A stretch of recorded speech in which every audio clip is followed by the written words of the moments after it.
जय गुरु जी। गुरु जी के कमल चरणों में मेरा बार बार नमन और गुरु जी की प्यारी संगत जो मेरा ये सत्संग सुन रही है उन्हें भी बार बार प्यार भरा जय गुरु जी। ये सत्संग मैं शॉर्ट में सुनाऊंगी, हालांकि दिस सत्संग covers a journey between life and death. I would like to call this satsang Guruji gives a new lease to my life. ऐसा हुआ, वैसे मुझे गुरुजी से मैं जुड़ी हूँ 2017 से, एक्टिवली जुड़ी हूँ। उससे पहले भी 2014 में मैं बड़े मंदिर गई थी और मुझे अच्छा लगा था, बट देन वो मेरा समय नहीं था शायद गुरुजी से जुड़ने का, तो 2-3 साल ऐसे ही निकल गए। और उसके बाद स्वतः अपने मन से अंदर से फिर से मुझे गुरुजी की याद आई। हर जगह फेसबुक पे, व्हाट्सएप पे गुरुजी के मैसेजेस दिखने लगे और फिर वो कनेक्शन और गहरा गहरा होता गया और फिर मेरा बड़े मंदिर जाना भी शुरू हो गया। गुरुजी ने अवसर दिया, कोटि कोटि शुक्राना गुरुजी। अभी इस लॉकडाउन के समय towards the 3rd week of March मुझे टाइफाइड हुआ एंड उसकी मैंने एंटीबायोटिक्स ली, वो ठीक हो गया, लेकिन the problem of fever continued. हर दिन पहले सिर्फ शाम को मुझे कुछ देर के लिए लो ग्रेड फीवर आ जाता था, अराउंड 99। पहले कुछ दिन डॉक्टर्स ने कहा ये टाइफाइड का ही असर है, कुछ बैक्टीरिया रह गए हैं, लेकिन फिर सारे टेस्ट नेगेटिव आए। जो भी मैं टेस्ट कराऊं बुखार के, सब नेगेटिव आए। और अंत में जब अनलॉक 1 हुआ, जब सारे डॉक्टर्स बैठने लगे, तो एक जनरल प्रैक्टिशनर ने मुझसे कहा कि आप अपनी सोनोग्राफी करा लीजिए पूरे एब्डोमेन की। तो मैं यूं ही सोनोग्राफी कराने चली गई और सोनोग्राफी में जो रिजल्ट आया उसने मुझे हैरान कर दिया। उसमें सोनोलॉजिस्ट ने मुझे बताया कि आपकी जो लेफ्ट किडनी है उस पर एक लीजन, एक मास, एक ग्रोथ है। I was shocked. हालांकि उन्होंने मुझसे कहा कि आप चिंता की बात नहीं है, आप एक कैट स्कैन भी करा लीजिए तो उससे और क्लियर हो जाएगा कि बिनाइन है या नहीं। Then began the worst journey of my life. मैंने कैट स्कैन कराया और मैं बताना चाहूँगी संगत जी, मैं बहुत क्लॉस्ट्रोफोबिक हूँ, बहुत नेगेटिव। गुरुजी से जुड़ने के बाद कुछ मेरी नेगेटिविटी कम ज़रूर हुई है, बट फिर भी आप जानते हैं कि ऐसी सिचुएशंस में the mind always goes towards the negative. फिर भी मैंने कैट स्कैन कराया तो उसमें और डाउट बढ़ा दिया। जो रेडियोलॉजिस्ट थे उन्होंने कहा कि नहीं, कुछ तो है आपको और आपको तुरंत एमआरआई भी कराना चाहिए। That MRI was the worst experience of my life. Going into that tunnel for 50 minutes, मैं सिर्फ गुरुजी का नाम लेती रही, वरना मैं तो उन लोगों में से हूँ जो लिफ्ट में भी डर जाती हूँ। मंदिर में दर्शन के लिए जाती हूँ, अगर ज्यादा भीड़ हो आसपास तो मैं लाइन से निकल जाती हूँ। पर एक ऐसे इंसान को गुरुजी ने हिम्मत दी, क्योंकि मेरे पास कोई चॉइस नहीं थी। डॉक्टर्स ने कहा बायोप्सी नहीं कर सकते हैं, अगर ये मैलिग्नेंट होगा तो सीधे 1st स्टेज से 4th स्टेज पे पहुंच जाएगा, इसलिए biopsy is not our option. खैर, कैसे मैं एमआरआई में गई, दैट इज ओनली गुरुजी's कृपा। हुई एमआरआई एंड फिर उसकी रिपोर्ट में भी दोनों चीजें लिख दी उन्होंने। ये भी लिखा कि इट कुड बी मैलिग्नेंट और ये भी लिखा कि it could be non malignant. आप जानते हैं कि कैंसर शब्द ही ऐसा है जो कि पूरी फैमिली को खत्म कर देता है।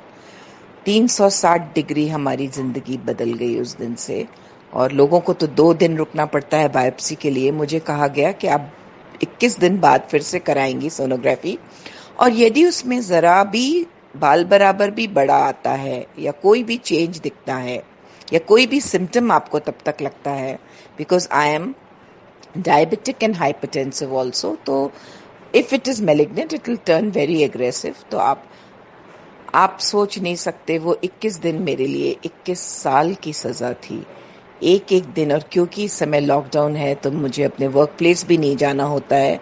सारे दिन हस्बैंड ऑफिस चले जाते थे, मैं घर में रहती थी। एंड द वर्स्ट थॉट्स, जिन जिन की मैंने डेथ देखी है कैंसर से अपने करीब लोगों की, कुछ फ्रेंड्स, रिश्तेदार, सारे लोगों के चेहरे और उनका सफरिंग मेरे आंखों के सामने आए। कुछ डॉक्टर्स ने कहा किडनी निकालनी पड़ेगी, कुछ ने कहा पार्शियल किडनी रिमूवल होगा। ऐसे ऐसे सजेशंस, हस्बैंड इतना घबरा गए थे कि उन्होंने पूरे इंडिया के डॉक्टर्स को ऑनलाइन कंसल्ट करा, और जितने डॉक्टर्स उतनी बातें, उतना टेंशन, उतना एंजाइटी बढ़ती गई। मैंने काउंसलिंग भी लेना शुरू करी, but nothing nothing nothing was helping me. इस दौरान मेरी एक बहुत अच्छी संगत फ्रेंड ने मुझसे कहा कि गुरुजी के तांबे के लोटे से जल लेना शुरू कर दो और नहाने के पानी में। मैंने वो भी शुरू करा। गुरुजी का शहद प्रसाद, एक और संगत को बॉम्बे में, रूपाली आंटी को, गुरुजी ने कहा उसको कहो शहद ले, अमृत शहद ले और उसके बाद टेस्ट कराए, कुछ नहीं निकलेगा। उसने मुझे फ़ोन करके, रूपाली आंटी ने मुझे बोला, मैंने वो भी शुरू करा। मैंने गुरुजी का सचखंड का प्रसाद मेरे पास थोड़ा सा था, वो भी लेना शुरू करा। और बस जब कुछ नहीं होता था तो बहुत बहुत देर तक गुरुजी के स्वरूप के सामने बैठ के बात करना और गुरुजी को क्वेश्चन करना कि गुरुजी व्हाई मी, मैंने ऐसा क्या किया था। और अगर मैंने किया भी था तो मेरी मदर जो 87 ईयर्स ओल्ड हैं, मेरे हस्बैंड, मेरा बेटा जो कि डबलिन में रहता है, आ भी नहीं सकता है कोविड के कारण, इन सबको इतनी सजा क्यों? कितने मेरे कर्म कट रहे हैं गुरुजी, कुछ कर्म रहने दीजिए, मैं जन्म लेने को तैयार हूँ दोबारा, पर इस समय सब कुछ ठीक कर दीजिए, कुछ कर दीजिए, मिरेकल कर दीजिए गुरुजी। मैं नहीं सह सकती कि मुझे ऐसी इतनी बड़ी बीमारी हो। मैं वर्किंग हूँ, मेरा जॉब चला जाएगा, मेरे हस्बैंड का भी प्राइवेट जॉब है, उन्हें बहुत मुश्किल होगी।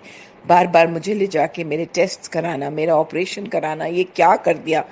और आप जानते हैं संगत, मन तो मन है, कभी मन प्रफुल्लित हो जाए, होप आ जाए गुरुजी से बात करने के बाद, और कभी मन किसी से भी बात करते करते एकदम निराश हो जाए।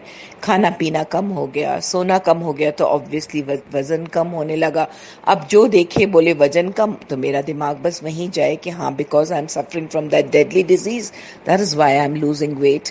सो there was no peace of mind, neither during waking hours nor during sleeping hours.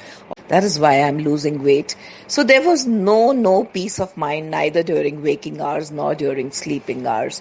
और दिन पर दिन मैं दिन गिन रही थी कि 22 दिन होंगे तो मुझे फिर से, मैं कैसे जाऊंगी सोनोग्राफी कराने। इस बीच मुझे गुरुजी लगातार संकेत देते रहे। जब भी मैं YouTube पे सुनूं तो कोई ना कोई ऐसा शब्द आए।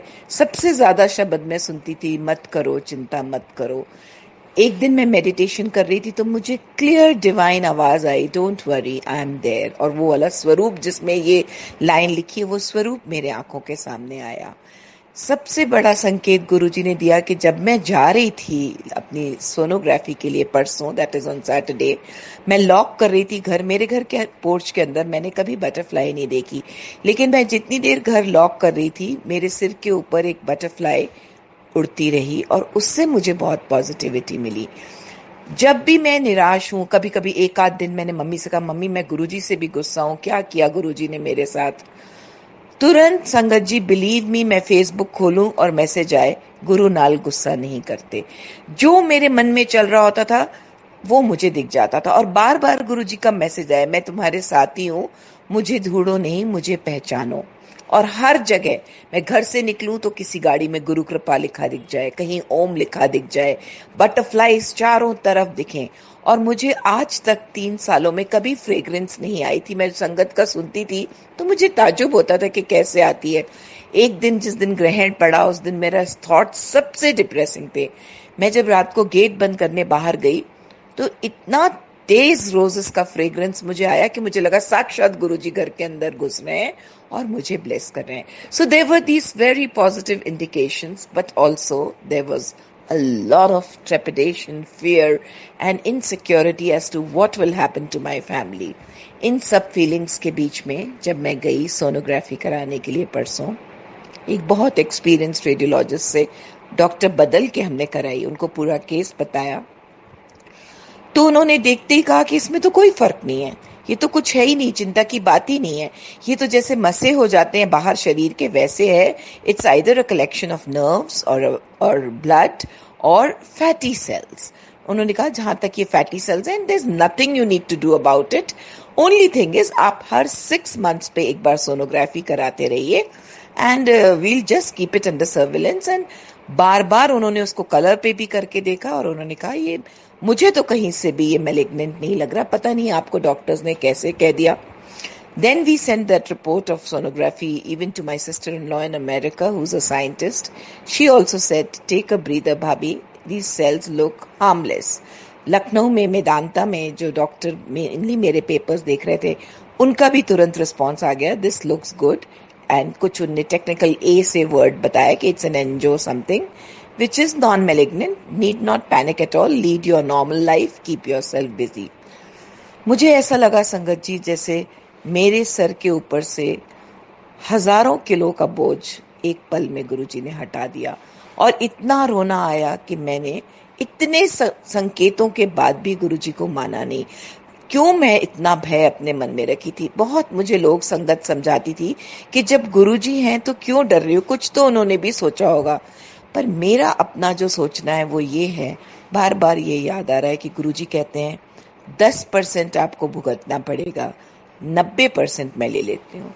My intuition and gut feeling tells me that I was in for a huge big suffering from some deadly disease, जो कि गुरुजी ने 21 दिन का ये तड़प, ये तकलीफ, ये भय लेकर के काट लिया. और लेकिन उन दिनों में भी उन्होंने अपनी पूरी सहायता, अपने पूरे इंडिकेशंस वो मुझे देते रहे. ये अलग बात है कि मैं नेगेटिव होते हुए, मैं एक ह्यूमन बीइंग होते हुए उन बातों को अब्सॉर्ब नहीं कर पा रही थी, इंटरनलाइज नहीं कर पा रही थी और भयग्रस्त रहती थी. But it was a huge lesson. और मैंने ये सत्संग शेयर इसलिए किया है ज्यादा से ज्यादा लोगों से, because I want to share lessons that I have learned. हम कहते जरूर हैं एक्सेप्टेंस एंड सरेंडर, पर मैं ये सोच रही हूँ कि सारी जर्नी में यदि मैंने एक्सेप्ट कर लिया होता कि जो भी है गुरुजी का दिया है, देखेंगे, now it is his problem. मुझे यहां तक बोला नॉन संगत ने कि अरे आपके गुरुजी ने ये आपको कैसे कर दिया. तो मैंने रोते रोते गुरुजी से कहा कि गुरुजी ये मेरी परीक्षा नहीं, ये तो आपकी परीक्षा लग रही है. यदि ये सच में निकलता है मैलिग्नेंट तो मैं क्या जवाब दूंगी. मैं तो इतना गुरुजी गुरुजी करती रहती हूँ और लोग बोलेंगे ये किया. आपको पता है दुनिया तो वर्स से वर्स बोलती है. और जाते समय भी मैंने गुरुजी से कहा, गुरुजी मैं तो अपनी परीक्षा में फेल हो गई पर आप पास हो जाना. और गुरुजी ने मेरी लाज रखी, मेरे मेंटल पीस को रिस्टोर कर दिया. तो मैं यही बताना चाहूंगी, सरेंडर एंड एक्सेप्टेंस. मैं भी बहुत बोलती हूँ मैं तो सरेंडर कर दिया, मैं तो एक्सेप्ट करती हूँ, but no, in theory it is very different. In practice यदि मैंने सरेंडर कर दिया होता तो ये 21 दिन का टॉर्चर मैं नहीं सहती. मैं विश्वास रखती कि मेरे गुरु मेरे साथ हैं और कुछ भी बुरा नहीं होगा, पर मैंने वो विश्वास नहीं रखा. पर संगत जी आप सब जरूर रखना. I am telling you from my experience. शांति से बैठिए गुरुजी के स्वरूप के सामने, उनसे बात करिए. मेरे टेस्ट के एक दिन पहले मुझे क्लियर आवाज में गुरुजी ने कहा, पंजाबी में कहा कि मैंने तेरी बाह पकड़ी हुई है, I have already blessed you. इतने सारे पॉजिटिव इंडिकेशंस मुझे मिले और मैं बहुत देर तक बैठ करके गुरुजी से बात कर, सिर्फ बात और कुछ रिचुअलिस्टिक नहीं. और सुबह शाम जोत जलाना. इतना जरूर है कि जब भी मैं किसी टेस्ट के लिए जाती हूँ मैं एक अखंड जोत गुरुजी के सामने रख के जाती हूँ कि गुरुजी ये जोत जलते जलते कुछ भी बुरा ना हो और इसका प्रकाश जहां भी मैं जा रही हूँ वहां तक जाए.